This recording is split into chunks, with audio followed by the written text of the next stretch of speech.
Olá, meu amigo estudante, minha amiga estudante, você que está se preparando para o AB, professor Ronaldo Rolim de volta aqui com a resolução de exercícios de processo civil.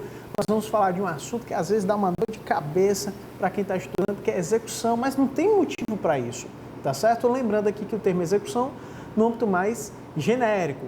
Lembrando das suas espécies, cumprimento de sentença, quando nós estamos diante de um título executivo judicial, ou processo de execução propriamente dito diante de um título executivo extrajudicial. Bacana? Sendo assim, feitas estas considerações iniciais, vamos aí para a nossa primeira questão na tela. Deixa eu pegar aqui. Tá aí. 31º exame de ordem. Bruno ajuizou contra Flávio a ação de execução de título executivo extrajudicial. Então, você já sabe que é uma execução autônoma, com base em instrumento particular firmado por duas testemunhas para obter o pagamento forçado de R$10.000. Bacana. Devidamente citado, Flávio prestou em juízo garantia integral do valor executado e opôs embargos à execução dentro do prazo legal, alegando preliminarmente a incompetência relativa do juízo da execução e no mérito que o exequente pleiteia a quantia superior à do título, ou seja, ele está falando de excesso de execução. No entanto, em seus embargos de execução, embora tenha alegado excesso de execução, Flávio não apontou o valor que entendia ser correto, tampouco apresentou cálculo com o demonstrativo discriminado e atualizado do valor em questão. Ora só, o executado, que é o Flávio, ele está dizendo que está tendo excesso de execução, mas não comprova, está tendo excesso de execução. E qual é o valor correto? Com que é que deve ser feita a execução? E ele não diz isso. Olha, se o executado apresenta essa matéria de defesa, ele tem a obrigação de dizer qual é o valor que ele entende correto. Sendo assim, olha, ele pede para analisarmos e assinalarmos a afirmativa correta. Vamos lá. Alternativa A. Os embargos de execução devem ser liminarmente rejeitados sem resolução do mérito, porquanto o Flávio não demonstrou adequadamente o excesso de execução ao deixar de apontar o valor que entendia correto e de apresentar cálculo com demonstrativo discriminado e atualizado do valor em questão. Olha só, ele não vai nem examinar o excesso de execução, tá certo? No caso aqui, liminarmente rejeitado, tá falso. Tenho certeza que muita gente marcaria essa como correta, mas está falso, porque o juiz sequer vai analisar. B. O juiz deverá rejeitar as alegações de incompetência relativa do juízo e de excesso de execução deduzidas por Flávio. Opa! A questão do excesso de execução não, a incompetência relativa tudo bem, mas a questão de execução não. C. Os embargos de execução serão processados para apreciação da alegação de incompetência relativa do juízo, perfeito, mas o juiz não examinará a alegação de excesso de execução, tendo em vista que Flávio não indicou o valor que entendia correto para execução, não apresentando o cálculo discriminado e atualizado do valor em questão, perfeito. Essa daqui é a resposta correta, com base no artigo 917, parágrafos 3º e 4º do CPC, letra C, portanto, resposta correta. Vamos em frente. Olha como tem lógica aqui, a incompetência eu vou analisar, mas o excesso de execução não. Você se defendeu, mas não disse com o que quer se defender. Enfim, vamos em frente. Segunda questão. Cláudio, em face da execução por título extrajudicial, que lhe moveu Daniel, ajuizou embargos à execução, os quais foram julgados improcedentes. O advogado de Cláudio, inconformado, interpõe recurso de apelação. Uma semana após a interposição do referido recurso, o advogado de Daniel requer a penhora de um automóvel pertencente a Cláudio. Diante do caso concreto e considerando que o juízo não concedeu efeito suspensivo aos embargos, assinale a afirmativa correta. Olha só, embargos de execução foram julgados improcedentes e aí interpôs recurso de apelação. Só que ele não concedeu efeito suspensivo. E aí eu pergunto, será que a apelação no âmbito aqui dos embargos de execução possui efeito suspensivo? Não. Cuidado. Quando nós estamos falando no procedimento comum dos recursos, propriamente dito, a apelação lá no artigo 1009, automaticamente tem efeito suspensivo, mas cuidado. Existem situações em que a apelação não tem efeito suspensivo. Está lá no artigo 1012, mais propriamente no parágrafo 1º, inciso 3, que fala em relação aos embargos de execução, não tem efeito suspensivo. Então, você precisa conhecer aí quais são as situações em que a apelação não tem efeito suspensivo. E no caso em tela, está lá no parágrafo 1º, mais propriamente no inciso 3, que fala da execução. Bacana? Sendo assim, olha só. Letra A. A penhora foi indevida, tendo em vista que os embargos de execução possuem efeito suspensivo decorrente de lei. Falso. O recurso de apelação interposto por Cláudia é dotado de efeito suspensivo por força de lei. Falso. C. A apelação interposta em face de sentença que julgue improcedentes os embargos de execução é dotada de efeito meramente devolutivo, o que não impede a prática de atos de constituição patrimonial, tal como a penhora. Perfeito. Artigo 1012, parágrafo 1º, inciso 3, letra C, resposta correta. O erro da letra D, o recurso de apelação não deve ser reconhecido, não. Deve ser reconhecido sim, tem nada a ver, tá certo? Letra C, portanto, a resposta é correta. A apelação, normalmente, tem efeito suspensivo. Falou na execução? Não. Tranquilo? Cuidado com essa pegadinha, fica essa dica aí para a vida, né? Terceira questão do 30º exame de ordem. O edifício Vila Real ajuizou a ação de execução das contribuições de condomínio em atraso, em face de paper in paper limitada, propriedade da unidade 101. Citada a ré em janeiro de 2018, não houve o pagamento da dívida e, preenchidos os requisitos legais para tanto, houve a desconsideração da personalidade jurídica da devedora, a fim de que seus sócios, Ana e Guilherme, casados, fossem citados, o que ocorreu em dezembro de 2018. Olha só, dezembro de 2018, eles foram citados. A ré foi citada em janeiro de 2018. Posteriormente, o condomínio exequente identificou que Ana e Guilherme venderam a Consuelo o imóvel de sua propriedade em julho de 2018, antes da citação de Ana e Guilherme, mas depois da citação da empresa. Considerando que a execução dela é capaz de reduzir a insolvência de paper in paper limitada e que não foram localizados bens penhoráveis de Ana e Guilherme, assinale a afirmativa correta. Olha só, Ana e Guilherme não tem bem penhorável, mas eles tinham bem no nome da empresa deles, que eles venderam e se tornaram insolventes depois da citação da empresa deles. Isso é o quê? Fraude à execução. Isso é fraude à execução. Essa alienação é válida? Claro que não. Vamos em frente. Letra A. A alienação realizada por Ana e Guilherme configura fraude à execução. Perfeito. E deverá ser reconhecida independentemente da intimação de Consuelo? Não, Consuelo deve ser intimada também para se manifestar. Se ela for adquirente de boa-fé, como é que fica isso daí? Ela vai sofrer os efeitos da evicção? Vai. Então, ela tem aqui a garantia do contraditório em ampla defesa. Então, quando ele fala que é independentemente da citação de Consuelo, a alternativa A está falsa. B. A alienação realizada por Ana e Guilherme configura fraude à execução. Perfeito. E seu reconhecimento não pode se dar antes da intimação de Consuelo, que poderá opor embargos de terceiro. Perfeito, é o que fala o artigo 792 do CPC. Letra B está verdadeira, mas olha C. A alienação por Ana e Guilherme, realizada por Ana e Guilherme, não configura fraude de execução? Claro que configura. É o mesmo erro da letra D. A alienação realizada por Ana e Guilherme não configura fraude de execução? Claro que configura. Portanto, só nos resta a letra B, com base no artigo 792 do CPC. Vamos em frente, quarta questão do 29º exame de ordem, olha só.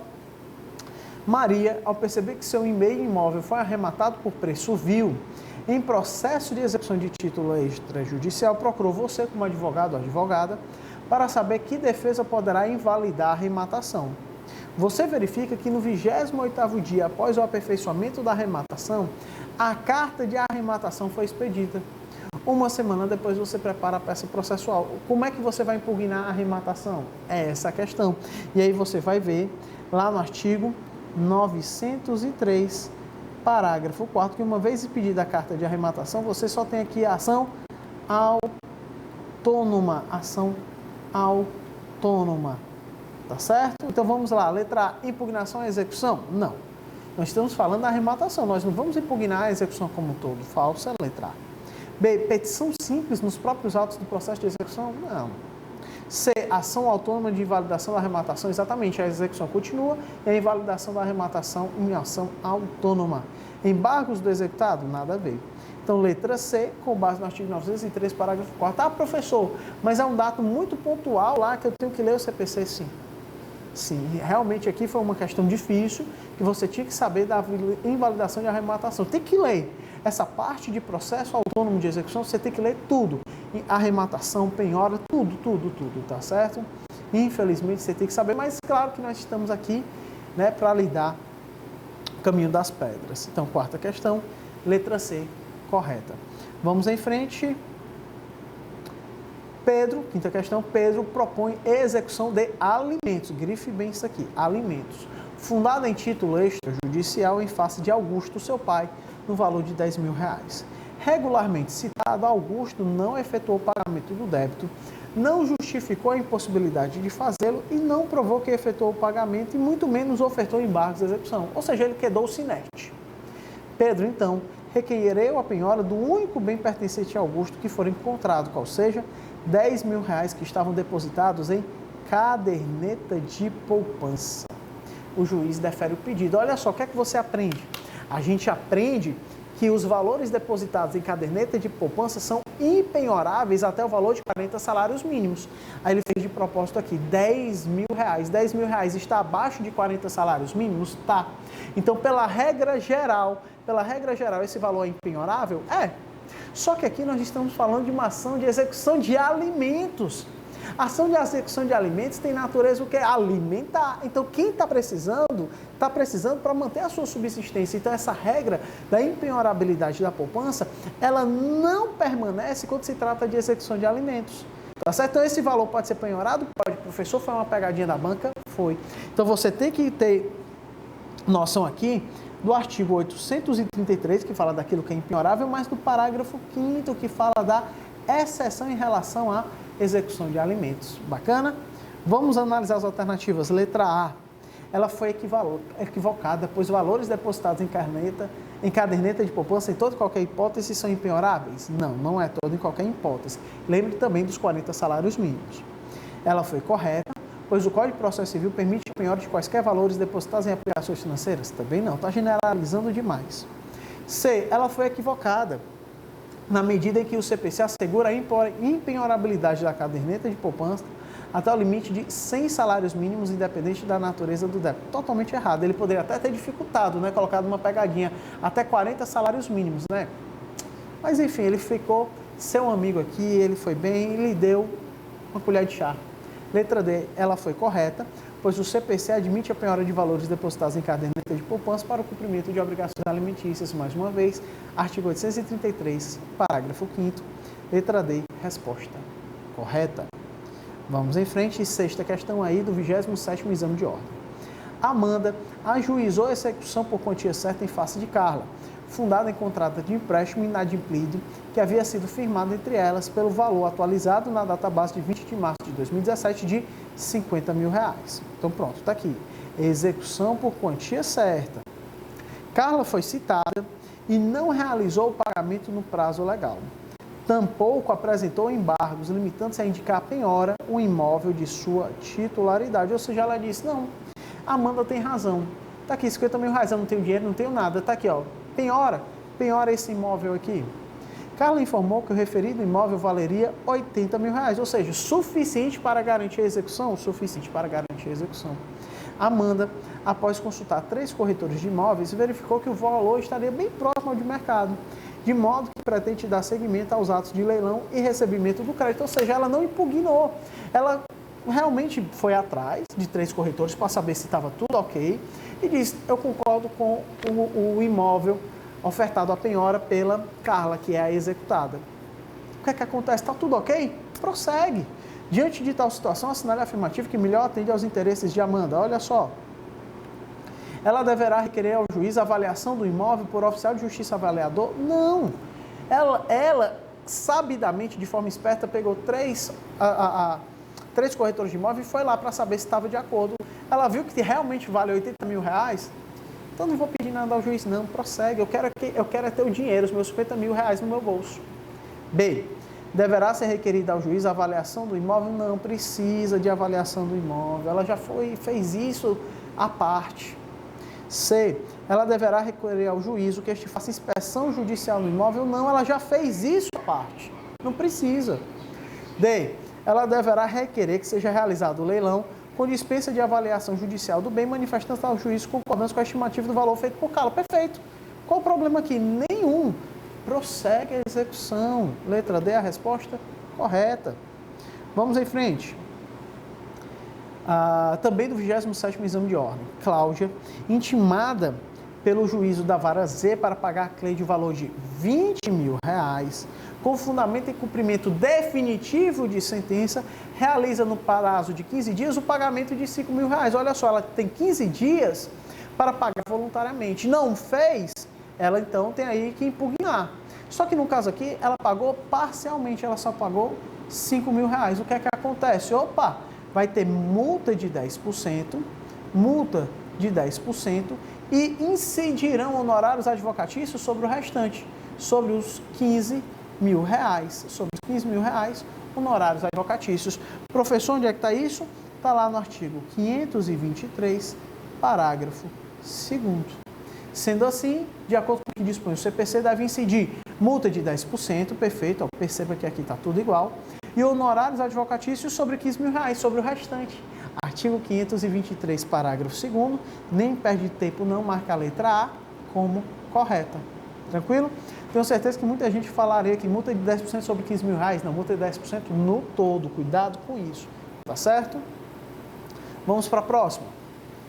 24º exame de ordem. O supermercado X firmou o contrato com a pessoa jurídica Excelência, sociedade empresária de renome, para que esta lhe prestasse assessoria estratégica e planejamento empresarial no processo de expansão de suas unidades por todo o país. Diante da discussão quanto ao cumprimento da prestação acordada, uma vez que o supermercado entendeu que o serviço fora prestado de forma deficiente, as partes se socorreram da arbitragem, grife arbitragem, em razão de expressa previsão do meio de solução de conflitos trazida no contrato. Beleza. Na arbitragem, restou decidido que assistia a razão ao supermercado, sendo a sociedade empresária Excelência condenada ao pagamento de indenização, além de multa de 30%. Isso daqui é a chamada sentença arbitral. E você deve saber que a sentença arbitral, por mais que não seja produzida pelo Poder Judiciário, ela é considerada título executivo judicial. Título executivo judicial. Professor, onde é que está isso? Está lá no artigo 515, inciso 7. É título executivo extrajudicial. É o único título executivo judicial que não é feito pelo Poder Judiciário. Está aí a pegadinha. Se é título executivo judicial, procede ao cumprimento de sentença e não ao processo autônomo de execução. Tá certo? Cuidado com pegadinhas. Vamos analisar os itens. Letra A. Por se tratar de um título executivo extrajudicial, não é extrajudicial, falso. B. Por se tratar de um título executivo judicial, será promovido segundo as regras do cumprimento de sentença, perfeito. Ele tentou lhe colocar uma pegadinha aqui, mas você sabe que sentença arbitral é o único título executivo judicial que não é feito pelo Poder Judiciário, mas segue as regras do cumprimento de sentença. Letra B, portanto, é a resposta correta. Está aí o gabarito na tela. Vamos em frente. Pedro promove a ação de cobrança em face de José, pelo descumprimento de contrato de prestação de serviço celebrado entre as partes. O processo instaurado teve seu curso normal e o pedido foi julgado procedente com a condenação do réu a pagar o valor pleiteado. Perfeito. Não houve recurso e, na fase de cumprimento de sentença, o executado é intimado a efetuar o pagamento e pretende ofertar resistência. Olha, se é cumprimento de sentença, qual é a resistência dele? É a impugnação. É a impugnação. Cuidado. Impugnação no cumprimento de sentença. Qual é a resistência do executado no processo autônomo de execução? Embargos à execução. Então, cuidado. Falou de título executivo judicial, cumprimento de sentença, o meio de defesa e impugnação. Falou de título executivo extrajudicial, processo de execução, meio de defesa, embargos à execução. Bacana? Sobre a postura adequada para o executado tutelar seus interesses, assinar a afirmativa correta. Letra A. Deve oferecer embargos à execução? Não, não é embargos à execução. B. Deve oferecer impugnação à execução? Impugnação à execução? Perfeito. Devendo garantir o juízo com penhora, depósito ou calção? Claro que não. O artigo 525 fala que a apresentação da impugnação à execução independe de penhora. Cuidado, é diferente lá do processo de execução. C. Deve oferecer embargos à execução? Não. Então só nos resta a letra D. Deve oferecer impugnação à execução sem a necessidade de prévia garantia do juízo com penhora. Perfeito. Olha que questão boa, né? Questão boa, cobre os fundamentos, né, do cumprimento de sentença. Está aí o gabarito. Vamos para a próxima. 10ª questão, no exame de ordem. Jair promove ação em face de Carlos para cobrar uma dívida proveniente de contrato não escrito de prestação de serviço celebrado pelas partes. Com o trânsito em julgado da sentença que condenou Carlos a pagar o valor devido, Jair requer o cumprimento de sentença. Perfeito. O executado foi intimado regularmente na pessoa de seu advogado, no prazo da No prazo da impugnação, deposita o correspondente a 30% do valor devido e requer o parcelamento do remanescente em até 6 prestações. O juiz defere o pedido do executado, fundamentando sua decisão no princípio da menor onerosidade. Mas o exequente se insurge. Ele não concorda, por intermédio de agravo de instrumento, alegando que o parcelamento legal não se aplica ao cumprimento de sentença. Olha só, lá no artigo 916, no processo autônomo de execução, realmente eu posso ter aqui o parcelamento, desde que o executado garanta o juiz com 30% do valor devido e ele pode parcelar em até 6 vezes. Só que nós estamos falando de cumprimento de sentença. E o artigo 916, parágrafo 7º, artigo 916, parágrafo 7º, proíbe expressamente esse benefício ao executado no cumprimento de sentença. Esse benefício do parcelamento só existe no processo de execução, não existe no cumprimento de sentença por vedação expressa do artigo 916, parágrafo 7º. Bacana? Vamos lá. Diante da situação hipotética, a decisão do juiz está correta? Não, está falsa. B, está equivocada, melhor dizendo. B, está equivocada, tendo em vista que só poderia deferir se fosse feito depósito de 50%. Nada a ver, não pode. C, equivocada, pois a vedação expressa para concessão do parcelamento legal no caso de cumprimento de sentença. Perfeito. Artigo 916, parágrafo 7º. Letra C, a nossa resposta é uma questão pegadinha, né? Essa daqui é uma questão pegadinha, está aí o gabarito. Vamos para a 11ª questão do 21º exame de ordem. Em execução por título extrajudicial, movida pela distribuidora de bebidas Geladão em face do supermercado Preço Certo, o executado citado não realizou o pagamento da dívida. O exequente requereu, então, a indisponibilidade da quantia em dinheiro existente em aplicação financeira titularizada pelo executado, o que foi deferido pelo juízo sem oitiva do réu. Bloqueado o valor superior à dívida, o juiz deu vista do processo ao exequente, que requereu a conversão da indisponibilidade em penhora. Bacana. Foi bloqueado um valor superior à dívida e o juiz deu vista do processo, ou seja, não passou pela oitiva do réu.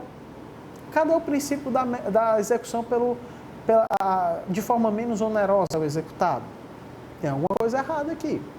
Sobre o procedimento adotado, assinale a afirmativa correta. Letra A. A conversão da indisponibilidade em penhora deve ser deferida independentemente da ciência prévia do ato executado? Não pode. Não pode, foi penhora aqui em aplicações financeiras, tem que dar oitiva do réu, não pode. Letra B. A indisponibilidade é nula, pois promovida sem a prévia oitiva do réu que viola o contraditório e ampla defesa. Não, não é nula, tá certo? Ela pode ser anulada. C. O juiz, considerando o excesso do bloqueio, não deveria ter dado vista ao processo ao exequente. Perfeito. Mas promovido o cancelamento da indisponibilidade excessiva no prazo de 24 horas. Perfeito também. Professor, onde é que está isso? Está lá no artigo 854, parágrafo 1º. Bacana? Letra D. O juiz, independentemente do excesso de disponibilidade, deveria ter dado vista do processo ao executado, a fim de que este comprovasse a impenhorabilidade da quantia bloqueada. Não é impenhorabilidade, talvez o excesso. O erro está aqui, da letra D, tá certo? Portanto, letra C é a única resposta correta.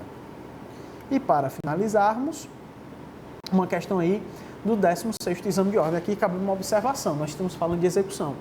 Esse tema, execução, talvez tenha sido o tema mais modificado no CPC de 2015 em relação ao CPC de 1973.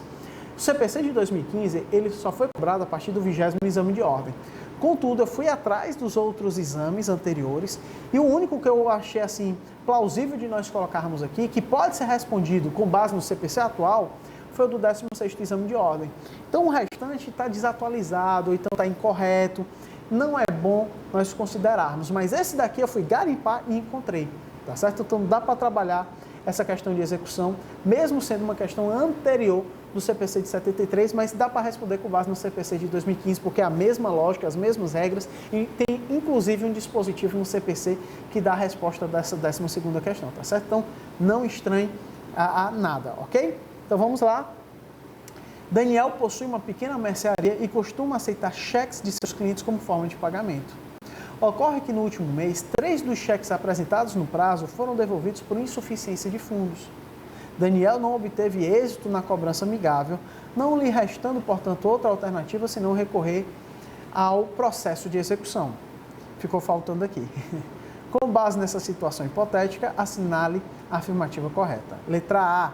Daniel pode acumular várias execuções, sendo o mesmo devedor, ainda que fundadas em títulos diferentes e diversa a forma do processo, desde que o juízo seja competente para todos. Olha só, o artigo atual, o artigo 780 do CPC atual, permite a acumulação de execuções, desde que seja o mesmo devedor, tá certo? Seja a mesma causa e o processo seja o mesmo. Ah, se o processo for diferente, não pode. Tem que se dar o mesmo procedimento. Então, mesmo devedor, mesma causa e mesmo procedimento. Bacana? Artigo 780.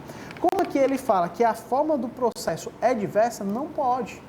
Não pode. Tá certo? Letra A tá falsa.